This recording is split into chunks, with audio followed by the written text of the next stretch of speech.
Hello everyone, हमारी अपनी पाठशाला में इंडियन पॉलिटी के सेकेंड क्लास में हम लोग आज जो लेके आए हैं वो है हमारा हिस्टोरिकल बैकग्राउंड। तो जैसा कि हमारा हिस्टोरिकल बैकग्राउंड है, एक कहानी की तरह से समझो ताकि समझ में चीज़ें आए और उसके पीछे का लॉजिक दिमाग में रहे कि क्यों कैसा क्यों किया गया था। तो जब हम लोग पॉलिटी पढ़ते हैं तो पॉलिटी में स्टार्टिंग में हमें पढ़ाया जाता है उसका हिस्टोरिकल बैकग्राउंड। चाहे आप डी बसु की बुक पढ़ो, उसमें भी 1858 के एक्ट से स्टार्ट होता है। आपके लक्ष्मीकांत के बुक में भी ये 1773 से ये स्टार्ट किया गया है। तो एक लॉजिक है कि जब हम पॉलिटी की बुक पढ़ते हैं तो पॉलिटी में हिस्ट्री क्यों पढ़ाया जा रहा है। तो आपको ये इस क्वेश्चन का जवाब अभी क्लास में ही मिल जाएगा, आपको समझ में आएंगी जब चीजें, तो पता चलेगा कि क्यों पॉलिटी में हिस्टोरिकल बैकग्राउंड या पीछे के रूल्स रेगुलेशन को क्यों बताए गए हैं। ध्यान से समझना है और एक कहानी की तरह से इसको समझकर आगे हम लोगों को बढ़ना है। तो historical background of our constitution of India में जो हम लोग स्टार्ट करेंगे तो बेसिक समझ लो, क्वेश्चन को, कहानी को समझो अच्छी तरीके से। जैसा कि हम लोग जानते हैं कि 1600 के आसपास, हमारे 1600 में ब्रिटिशर्स जो थे वो ईस्ट इंडिया कंपनी के नाम से हमारे देश में आए, और ईस्ट इंडिया कंपनी के नाम से हमारे देश में आए, ट्रेड करने के लिए आए, जिनके पास उस समय क्वीन ऑफ एलिजाबेथ के हाथों से मिला हुआ एक चार्टर था। चार्टर मीन्स क्या होता है कि उन्हें एक चार्टर दिया गया था जो उन्हें प्रोवाइड करता था एक्सक्लूसिव लाइसेंस। ध्यान से एक एक वर्ड को समझना है, यहां कुछ मेमोराइज नहीं करना है, ये समझने का है। आप समझो यहां पर ढंग से कि आपकी जो ईस्ट इंडिया कंपनी थी वो ईस्ट इंडिया कंपनी भारत आती है। भारत जब आती है तो उसे क्वीन एलिजाबेथ के हाथों से एक चार्टर मिलता है। चार्टर का मतलब क्या है कि आपका एक एक्सक्लूसिव लाइसेंस है, किसके लिए? ट्रेड करने के लिए इंडिया में। यानी कि इंडिया में ट्रेड करना होगा अगर ब्रिटिश की किसी कंपनी को, तो कोई और कंपनी इंडिया में आकर अब ट्रेड नहीं कर सकती है। क्यों नहीं कर सकती है? क्योंकि ईस्ट इंडिया कंपनी को ऑलरेडी एक्सक्लूसिव लाइसेंस मिला हुआ है। तो ध्यान से समझना, जब हम एक्ट को भी देखेंगे तो उसमें मिलेगा आपको चार्टर एक्ट। चार्टर एक्ट का मतलब यह है कि उस लाइसेंस को रिन्यू करने या उस लाइसेंस में कुछ चेंज लाने के लिए जो रेगुलेशन दिए गए थे, that is called charter act. तो दिमाग में इतना तो बैठा कर रखो कि यहां पे एक एक वर्ड का मीनिंग है और एक एक वर्ड का और एक एक चीज के पीछे का कारण है। अगर कारण समझ में आता है और उस वर्ड का मीनिंग समझ में आता है तो आपको कुछ भी याद रखने की आवश्यकता नहीं पड़ेगी। बहुत ही इंटरेस्टिंग स्टोरी है यहां पर भी, जैसा हमने आपको पहले क्लास में ही बताया था कि आप स्टोरी से समझो पॉलिटिक्स को, यानी कि पॉलिटिक्स से पॉलिटी को पढ़ते चले जाओ। तो क्या हुआ, 1600 में ईस्ट इंडिया कंपनी आई इंडिया, जिसके पास एक चार्टर था। मींस क्या था? उसके पास एक एक्सक्लूसिव लाइसेंस था। किस चीज के लिए? ट्रेड करने के लिए। वो ट्रेड करना शुरू की इंडिया में। ध्यान से देखो इस गैप को, ये है 1600 और जो आपका रेगुलेटिंग एक्ट स्टार्ट हुआ वो स्टार्ट हुआ 1773 में, यानी कि आपका 173 साल बीत चुका है। तो इतने दिनों के बाद क्यों ब्रिटिश को, यानी कि ब्रिटिश गवर्नमेंट को याद आई ईस्ट इंडिया कंपनी की? ध्यान से समझना इस बात को कि जब 1600 से वो अपना व्यापार या ट्रेड बढ़ाना शुरू करते चली गई। टर्निंग पॉइंट आता है 1764। 1764 में आप जानते हो कि बैटल ऑफ बक्सर होता है, बक्सर की लड़ाई होती है, और बक्सर की लड़ाई के बाद ईस्ट इंडिया कंपनी को दीवानी राइट मिलता है। ध्यान से समझना, दीवानी राइट ईस्ट इंडिया कंपनी को मिलता है। कहां के लिए? बिहार, उड़ीसा और बंगाल, इन 3 स्टेट के लिए दीवानी राइट मिल गया अब ईस्ट इंडिया कंपनी को। दीवानी राइट मतलब क्या हुआ कि सिविल, रेवेन्यू या कहो टैक्स कलेक्शन का राइट। ध्यान से समझना इस चीज को।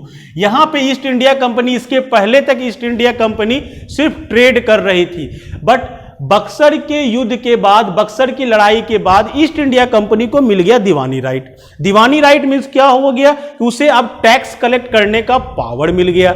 जब टैक्स कलेक्ट करने का पावर मिला, जब रेवेन्यू कलेक्ट करने का पावर मिला, तो क्या होना शुरू होगा? मिसयूज शुरू होगा, मिसमैनेजमेंट शुरू होगा, करप्शन शुरू होगा, यही होना शुरू हो गया। यह रिजल्ट हुआ कि जब बक्सर की लड़ाई खत्म होती है और दीवानी राइट इसे मिल जाता है, तो युद्ध, बक्सर के युद्ध के बाद दीवानी राइट मिला, मिलने के कारण इसके पास पावर आ गया। अब ये एक राजा की तरह टैक्स कलेक्ट करना शुरू कर दिए। टैक्स कलेक्ट करने का नतीजा क्या हुआ कि नतीजा ये हुआ कि 1765 से आपकी ईस्ट इंडिया कंपनी जो थी वो टैक्स कलेक्टर हो गई। अब जब टैक्स कलेक्शन होना शुरू हुआ तो जो इसके ऑफिसर्स थे, जो ईस्ट इंडिया कंपनी के जो ऑफिसर्स थे, उनमें थोड़ी सी कह सकते हो कि मिसमैनेजमेंट आई। मिसमैनेजमेंट मीन्स क्या हुआ कि वो अपना व्यापार करना शुरू कर दिए, या वो समझ गए कि यहां पे पैसा है, और रिजल्ट इसका जो दिखा वो दिखा कि ईस्ट इंडिया कंपनी खुद चली गई डेब्ट में, जबकि इसके जो ऑफिसर्स थे वो हो गए बहुत ही अमीर। ध्यान से समझना, यहां से फिगर बदलना शुरू हुआ कि जब 1765 के बाद से अगर हम लोग देखना शुरू करेंगे तो ईस्ट इंडिया कंपनी जो थी वो डेब्ट में जा रही थी, वो लोन घाटे में कहो या वो कहो कर्जे में जा रही थी, और लाखों का कर्जा ईस्ट इंडिया कंपनी पर होता चला गया। जबकि रिजल्ट क्या हुआ कि उसके ऑफिसर्स अमीर, बहुत अमीर होते चले गए। रीजन आप भी समझ सकते हो कि क्या रीजन हुआ था? मिसमैनेजमेंट था, कुछ करप्शन था। तो रीजन के कारण ईस्ट इंडिया कंपनी जब कर्जे में आनी शुरू हुई तो ईस्ट इंडिया कंपनी जाती है अपने गवर्नमेंट के पास, वो गई ब्रिटिश गवर्नमेंट के पास। ब्रिटिश गवर्नमेंट को उसने अपनी स्थिति बताई। रिजल्ट हुआ ब्रिटिश गवर्नमेंट भी आश्चर्यचकित हुई कि जिस देश में इसे ट्रेड करने का हमने चार्टर दिया, लाइसेंस दिया, और वो देश इतना अमीर है, वहां पे ट्रेड करके कोई कंपनी किस प्रकार से डेब्ट में जा सकती है।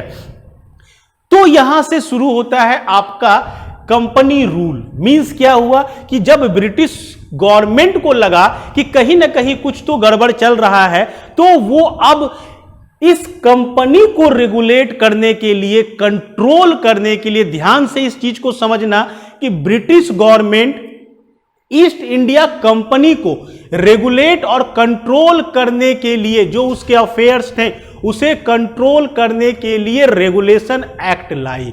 सो हमारा जो कंपनी रूल कहलाता है वो कहलाता है 1773 से 1858 तक। ध्यान से समझना, आगे हम बात करेंगे, जब आगे पहुंचते चले जाएंगे तो 1773 से ये कहलाता है हमारा कंपनी रूल। कहां? इंडिया में। बट एक्चुअल में ये क्या था?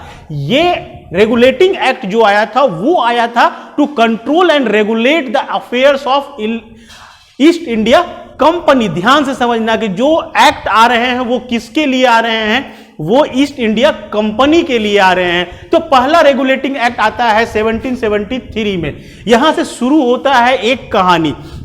कहानी क्या है? अभी तक एक कंपनी थी जो ट्रेड कर रही थी, ट्रेड करते करते उसे रेवेन्यू कलेक्शन का पावर मिल जाता है, बट जब वो कंपनी डेब्ट में जाती है तो गवर्नमेंट को, उसकी गवर्नमेंट, उसके देश यानी ब्रिटिश गवर्नमेंट को लगता है कि कहीं ना कहीं कंपनी में कुछ तो गड़बड़ है, तो वो कंपनी के अफेयर्स को रेगुलेट करने के लिए लाती है रेगुलेटिंग एक्ट। जो इंपॉर्टेंट पॉइंट्स थे इस एक्ट के एक एक करके समझेंगे। सबसे पहला है स्टार्टेड सेंट्रलाइजेशन। सेंट्रलाइजेशन को स्टार्ट करने की कोशिश की गई। ध्यान से समझना, यहां पे ये नहीं कहा जा रहा है कि ये सेंट्रलाइजेशन कर दी, सेंट्रलाइजेशन नहीं की, सेंट्रलाइजेशन की शुरुआत हुई। कैसे शुरुआत हुई? अगर ऐसे समझो तो उस समय इंडिया में 3 सेंटर थे। एक था आपका बॉम्बे, दूसरा था मद्रास और तीसरा था बंगाल। हर सेंटर पर एक गवर्नर थे, यहां भी गवर्नर थे, यहां भी गवर्नर थे। ध्यान से समझना इस चीज को। और हर गवर्नर को उस प्रांत को चलाने के लिए वहां पर एक एग्जीक्यूटिव बॉडी था जो चलाएगा और एक लेजिस्लेटिव बॉडी था। ध्यान से समझना, ये हर सेंटर के लिए ये दिया हुआ था प्रोविजन कि एक एक गवर्नर तीनों प्रांत में रहेंगे और उस गवर्नर को असिस्ट करने के लिए एक लेजिस्लेटिव और एक एग्जीक्यूटिव बॉडी वहां पर मौजूद रहेगी। जो 1773 का रेगुलेटिंग एक्ट था, इसने क्या किया, इस लेजिस्लेटिव पावर को सीज करने की कोशिश की और इसे मिला दिया बंगाल में। यानी कि दो लेजिस्लेटिव बॉडी था बॉम्बे का और लेजिस्लेटिव बॉडी था मद्रास के गवर्नर का, उसे वहां से उसके पावर को कम करते हुए उसे दे दिया गया बंगाल को। बंगाल के जो गवर्नर थे उनका नाम हो गया गवर्नर जनरल ऑफ बंगाल। यानी इसके पहले तक गवर्नर का कॉन्सेप्ट था और 1773 में जब पावर सेंट्रलाइज करने की कोशिश की जानी शुरू हुई तो पावर को सीज करके उसे लाने की कोशिश की गई। कहां पर? बंगाल में। यानी कि गवर्नर ऑफ मद्रास और गवर्नर ऑफ बॉम्बे के जो लेजिस्लेटिव पावर थे उसे वहां से खींच कर ले जाया गया बंगाल को। So governor of Bengal is known, अब उसे जाना जाने लगा गवर्नर जनरल ऑफ बंगाल। अब भी जानते हो ये थे हमारे वारेन हेस्टिंग थे पहले गवर्नर जनरल ऑफ बंगाल।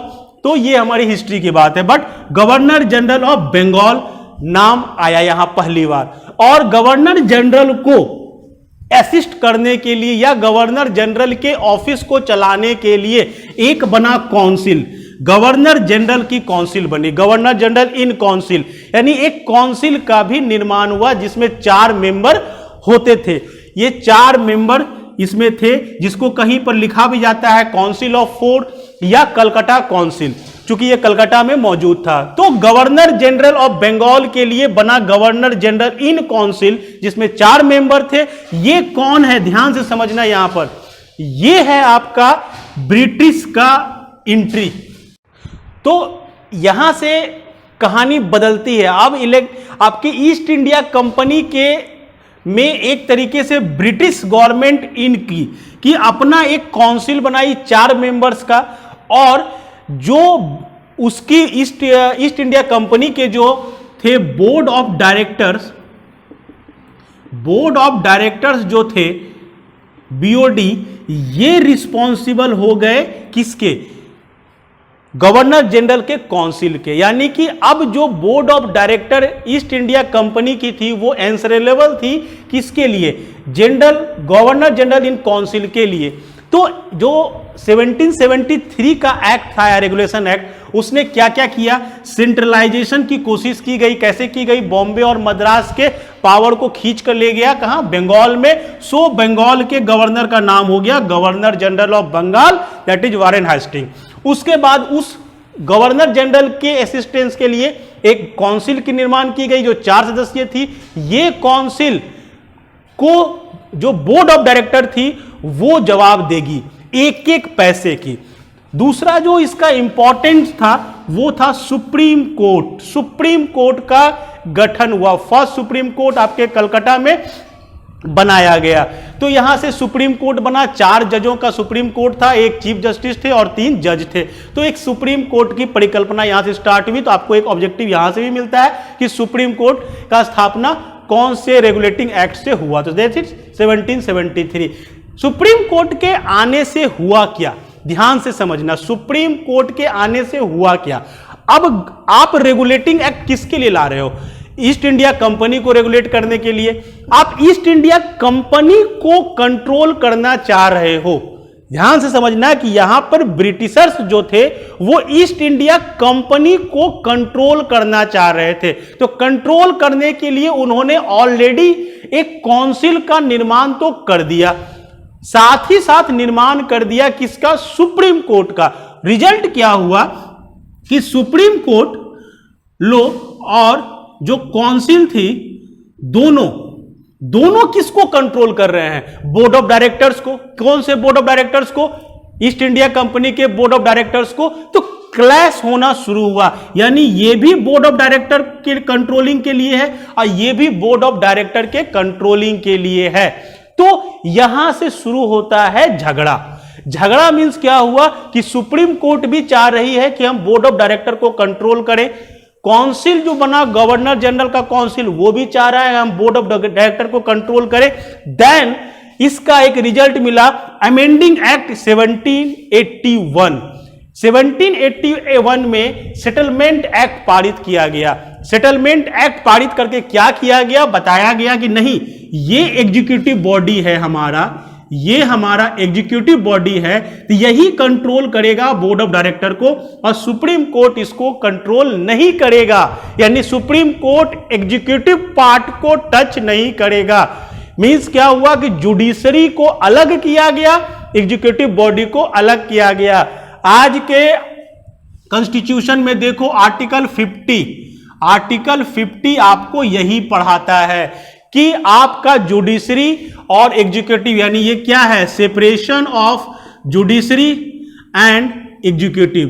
ध्यान से समझो, हमारे कॉन्स्टिट्यूशन में जो आज है वही यहां पर हुआ था। कौन से एक्ट, सेटलमेंट एक्ट 1781 के द्वारा, कि जुडिशरी अलग है, एग्जीक्यूटिव बॉडी अलग है। तो ये एक हमारा यहां पर एक्ट पारित करके लाया गया 1781 में, that is called settlement act. Settlement act क्या है, तो जुडिशरी को एग्जीक्यूटिव बॉडी से अलग किया गया। आज के परिप्रेक्ष्य में बात करो तो आपके कॉन्स्टिट्यूशन का आर्टिकल 50 यही कहता है। तो इस यहां तक हुआ आपका। उसके बाद आता है Pitt's India act 1784। Pitt's India act, उस समय के जो प्राइम मिनिस्टर थे ब्रिटेन के, पिट्स द यंगर, उन्होंने एक्ट पारित किया। क्यों एक्ट पारित किया, यह भी क्वेश्चन है कि जब 1773 में ऑलरेडी रेगुलेटिंग एक्ट आ गया, आपने काउंसिल बना दिया, आपने गवर्नर जनरल ऑफ बंगाल बना दिया, फिर पिट्स इंडिया एक्ट क्यों? पिट्स इंडिया एक्ट लाने के पीछे का रीजन बस एक ही था कि किसी ना किसी प्रकार से ईस्ट इंडिया कंपनी पर 100% कंट्रोल करो, यानी ईस्ट इंडिया कंपनी को पूरी तरह से अपने कब्जे में अब लेना है। तो लेना है तो कैसा है, कैसे लोगे? अनाउंस किया गया पहला ब्रिटिश पोजेशन इन इंडिया, यानी कि पूरे इंडियन टेरिटरी पर ब्रिटिश का राज है। एंड आपका जो ईस्ट इंडिया कंपनी है वो सिर्फ वहां पर एडमिनिस्ट्रेटर की भूमिका में है, वो सिर्फ वहां पर काम कर रही है, ट्रेड कर रही है, और पूरा इंडिया जो है वो ब्रिटिश पोजीशन में है। मींस एक तरीके से ये दिखाया गया वर्चस्व। दूसरा काम डबल गवर्नमेंट। डबल गवर्नमेंट क्या हुआ, दो तरह की गवर्नमेंट हो चुकी थी। एक गवर्नमेंट था बोर्ड ऑफ कंट्रोल, दूसरा था court of director. Court of director कौन थे, यही board of director is called court of director, COD। Cut जाओ।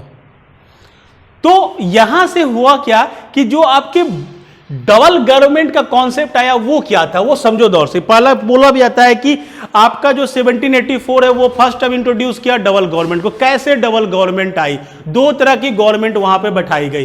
कौन कौन गवर्नमेंट थी, एक थी कोर्ट ऑफ डायरेक्टर, ये क्या थे, ये थे आपके ईस्ट इंडिया कंपनी के जो मैनेजमेंट थी, यानी वो थे आपके कोर्ट ऑफ डायरेक्टर।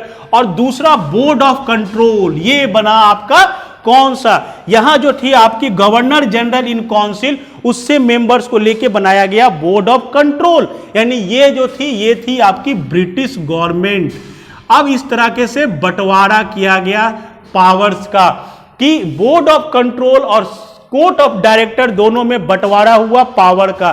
कैसे पावर का बंटवारा हुआ, सभी प्रकार के कमर्शियल जो भी निर्णय होंगे, जो कमर्शियल निर्णय होंगे, जो आपको अपने ट्रेड के लिए निर्णय करने हैं, वो निर्णय करेगा कोर्ट ऑफ डायरेक्टर, जबकि बोर्ड ऑफ कंट्रोल जो है वो एडमिनिस्ट्रेटिव, मिलिट्री, ये सारे निर्णय को करेंगे आपके बोर्ड ऑफ कंट्रोल। यानी कि इस प्रकार से बंटवारा किया गया कि पॉलिटिकल, मिलिट्री, एडमिनिस्ट्रेटिव, ये सारे निर्णय जो होंगे वो होंगे बोर्ड ऑफ कंट्रोल के, जो ब्रिटिश गवर्नमेंट की है, और जो आपको कमर्शियल डिसीजंस लेने हैं वो लेगी ईस्ट इंडिया कंपनी की कोर्ट ऑफ डायरेक्टर। इस प्रकार से एक ही कंपनी पर दो तरह के रूल लग गए, एक ही कंपनी पर दो तरह के रूल लग गए। एक जो कंपनी के लोग थे वो जो हैं वो सिर्फ कमर्शियल डिसीजन लेंगे, और उस कंपनी पर जो हमको डिसीजन लेना है या पूरे इंडिया पर जो डिसीजन लेना है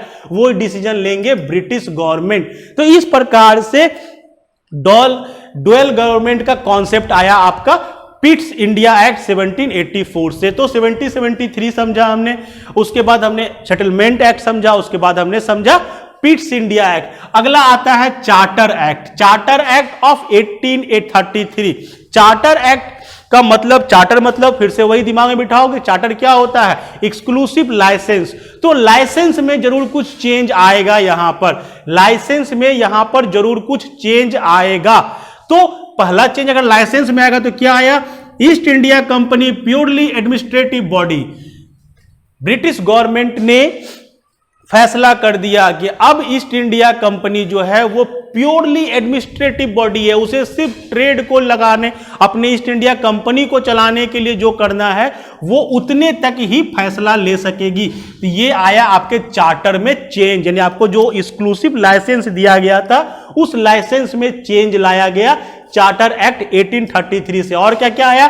फाइनल स्टेप टू सेंट्रलाइजेशन। ध्यान से समझना, जब हमने 1773 समझाया था, हमने कहा था कि यहां पर सेंट्रलाइजेशन को स्टार्ट किया गया, सेंट्रलाइजेशन को स्टार्ट किया गया। मींस क्या हुआ कि governor of Bombay, governor of Madras के पावर को बंगाल में भेस्ट करना हमने स्टार्ट कर दिया था। अब फाइनली ये सारा पावर जो था बंगाल का और मद्रास, बंगाल बोल रहे, बॉम्बे का और मद्रास का, वो चला गया बंगाल में। और बंगाल के गवर्नर का नाम हो गया अब गवर्नर जनरल ऑफ इंडिया। यानी कि जितने भी प्रांत थे वहां की सभी एग्जीक्यूटिव एंड लेजिस्लेटिव पावर जो थे वो चला गया सीधे बंगाल को। और बंगाल के जो गवर्नर जनरल ऑफ बंगाल बने थे 1773 में, उसको कन्वर्ट कर दिया गया अब गवर्नर जनरल ऑफ इंडिया। ये हुआ फुल सेंट्रलाइजेशन। ये हुआ क्या? Full centralisation. सेंट्रलाइजेशन का मतलब क्या हुआ कि अब फाइनली इंडिया ब्रिटिश गवर्नमेंट का एक कॉलोनी बन चुका है। यानी कि अब हम कहेंगे कि पूरी तरह से जो हमारा इंडिया है वो ब्रिटिश गवर्नमेंट का एक कॉलोनी बन चुका है। That is called colonial regime of India. यहां से आपका जो अलग अलग प्रांत ढेर सारा था वो सारा कन्वर्ट हो चुका था। अब नाउ वो सेंट्रलाइज होकर गवर्नर जनरल ऑफ इंडिया बने। तो अब फाइनली पावर सेंट्रलाइज होकर आ चुका है एक जगह पर और इंडिया बन चुका है ब्रिटिश का एक कॉलोनी और बन गए वहां के governor general of India. That is Lord William Bentinck, the first governor general of India. अब यहां से कहानी बदल जाती है। अब कहानी बदलती है कि हम पूरी तरह से कॉलोनियल रूल में इन कर चुके हैं। रेगुलेशंस या लॉ जो आते थे, जो यहां हम लोग पढ़े थे, रेगुलेशन, रेगुलेटिंग एक्ट, ये सारे बदल गई। अब ये बनने लगे एक्ट, ये कहलाने लगे अब एक्ट, ये अब कानून हो गए। तो 1833 इंपॉर्टेंस रखता है किस किस मायने में? पहला, हमने 100% सेंट्रलाइजेशन कर दिया। हमने मींस ब्रिटिश गवर्नमेंट ने 100% सेंट्रलाइजेशन कर दिया। दूसरा, इंडिया कंप्लीटली एक कॉलोनी में कन्वर्ट हो गया। अब रेगुलेटिंग एक्ट नहीं होंगे, अब लॉज होंगे। जो ईस्ट इंडिया कंपनी है वो सिर्फ एक एडमिनिस्ट्रेटिव बॉडी है, इसके अलावा वो अब कुछ नहीं रही। इस प्रकार से 1833 का चार्टर एक्ट आया। साथ ही साथ इसमें एक छोटा सा और चीज जोड़ सकते हो कि जो सिविल सर्विसेज एग्जामिनेशन होते थे, दो तरह के एग्जाम होते थे, एक हायर एक लोअर। तो सिविल सर्विसेज एग्जामिनेशन को ओपन करने का प्रपोजल इस चार्टर एक्ट 1833 में दिया गया, जिसका बहुत सारा ऑपोजिशन हुआ और इसे रद्द कर दिया गया। यानी कि आगे समझ में आएगा कि ये क्या है, ये इंपॉर्टेंस क्यों रखता है 1833। तो 1833 के बाद इस तरह से चेंजेज आया। उसके बाद आता है चार्टर एक्ट ऑफ 1853, जिसमें लिखा होगा, आपके बुक में भी लिखा हुआ है कि 1853 द लास्ट चार्टर, ये आपका लास्ट चार्टर एक्ट है। लास्ट चार्टर एक्ट बोलने का मतलब समझो कि लास्ट चार्टर एक्ट क्यों बोला गया, कि इसका मतलब क्या हुआ? चार्टर मींस, याद करो फिर से, एक्सक्लूसिव लाइसेंस दिया गया था।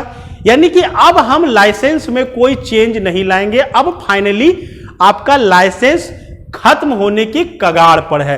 तो इनडिफिनिट एक्सटेंशन आपको दे दिया गया। मतलब क्या हुआ कि अब ईस्ट इंडिया कंपनी के एक्सटेंशन पर जो उसको लाइसेंस मिलता था कि आपको 5 साल के लिए दिया गया, आपको 10 साल के लिए दिया गया, 10 साल के बाद फिर आपका रिन्यू किया गया, फिर आपका ये किया गया, तो वो अब खत्म, वो टाइम पीरियड लिखा ही नहीं गया। वो टाइम पीरियड नहीं लिखा गया मींस क्या था कि अगर ब्रिटिश गवर्नमेंट जब चाहे उस समय वो ईस्ट इंडिया कंपनी को टेक ओवर करके उसे खत्म कर सकती है। तो ये चार्टर इसीलिए कहलाया लास्ट चार्टर एक्ट।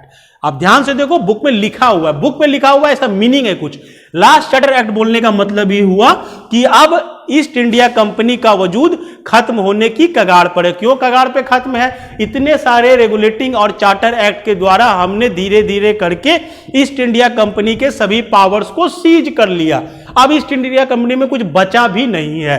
तो इस तरीके से ये चार्टर एक्ट कहलाया लास्ट।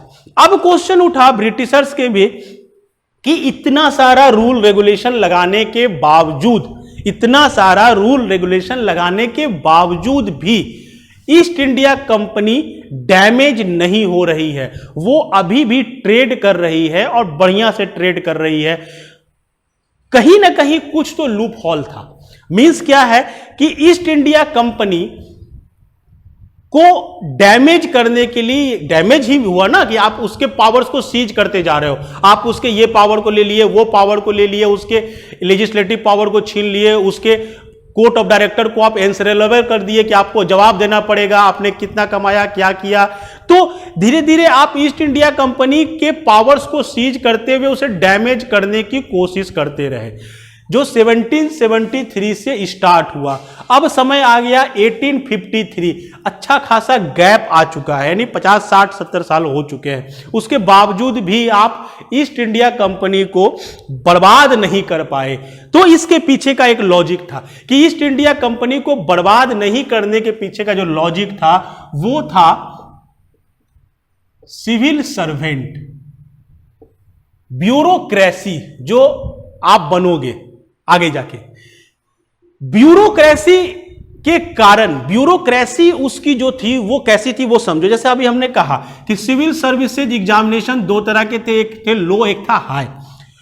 हाई वालों को कहा था कोवेनेटेड सिविल सर्विसेज एग्जामिनेशन। तो civil services, higher civil services examination के लिए कोई ओपन एग्जामिनेशन नहीं होता था। इसके लिए ओपन एग्जामिनेशन नहीं होता था। कहानी में दम है, यहां पर बहुत इंपॉर्टेंस रखता है कि क्यों ऐसा हुआ, क्यों ब्रिटिशर्स बार बार कानून बदलते रहे, उसके बावजूद भी ईस्ट इंडिया कंपनी डमाडोल नहीं हुई। रीजन था ब्यूरोक्रेसी की। जो सिविल सर्विसेज एग्जामिनेशन थे, जो उसके ब्यूरोक्रेट थे, जो सिविल सर्वेंट थे, उस एग्जाम का कोई ओपन एग्जाम उसका नहीं होता था। सिविल सर्वेंट अगर आपको बनना है तो आपको एग्जाम नहीं देना है, उसके लिए एक कॉलेज हुआ करता था, हेलीबरी कॉलेज। हेलीबरी कॉलेज में अगर आपका एडमिशन है, मींस क्या हुआ, एक सर्टेन एक कॉलेज है, अगर आप उस कॉलेज के स्टूडेंट हैं, after passing the college you will be a civil servant. Means क्या है कि अगर आपका कॉलेज में एडमिशन हो गया तो आप कॉलेज खत्म करने के बाद एक सिविल सर्वेंट बन जाओगे। यानी कि इसके लिए कोई एग्जामिनेशन नहीं था, आपको कॉलेज में एडमिशन लेना था। क्या कॉलेज में एडमिशन कोई भी ले सकता है? नहीं ले सकता था।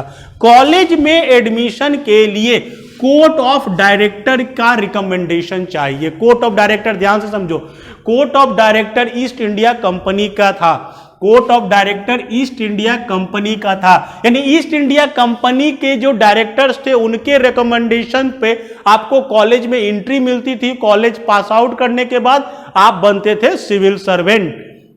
तो जो सिविल सर्वेंट काम कर रहे हैं ईस्ट इंडिया कंपनी के साथ, वो लॉयल होंगे, वो उस कंपनी के प्रति ईमानदार हो जाएंगे। क्यों नहीं होंगे? क्योंकि उन्हीं के रिकमेंडेशन से उन्हें नौकरी मिल रही है।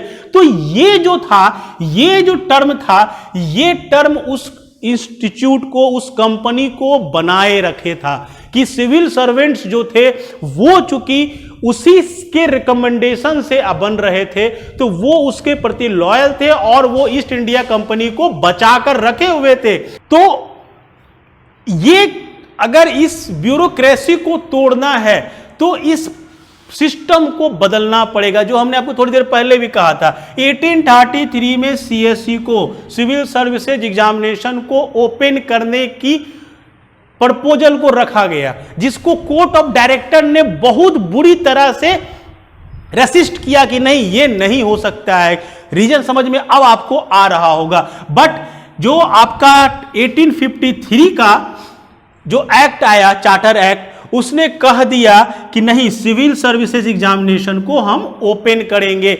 आप 1854 में फिर मैकाले का भी रिपोर्ट आया, उसके बाद इसको ओपन कर दिया गया। तो ये जो था, ये था आपके ईस्ट इंडिया कंपनी को ब्रेक करने का एक तरीका। अब ये एग्जामिनेशन ओपन हो गया, कोई भी बैठ सकता है, चाहे वो इंडियन हो चाहे वो ब्रिटिशर्स हो, कोई रिकमेंडेशन की आवश्यकता नहीं थी। किसके लिए? हायर सिविल सर्विसेज एग्जामिनेशन के लिए। उसके बाद ये हो गया आपका सेपरेट लेजिस्लेटिव काउंसिल इस्टेब्लिश किया गया। सेपरेट, इंडिया के लिए सेपरेट लेजिस्लेटिव काउंसिल बनाया गया, जिसका नाम दिया गया Indian legislative council. Indian legislative council, साथ में इसके काउंसिलर्स बनाए गए। जिस प्रकार से आज आप देखते हो मेंबर ऑफ पार्लियामेंट, वैसे यहां पर इसके काउंसिलर्स बनाए गए और इसे मिनी पार्लियामेंट भी कहा गया।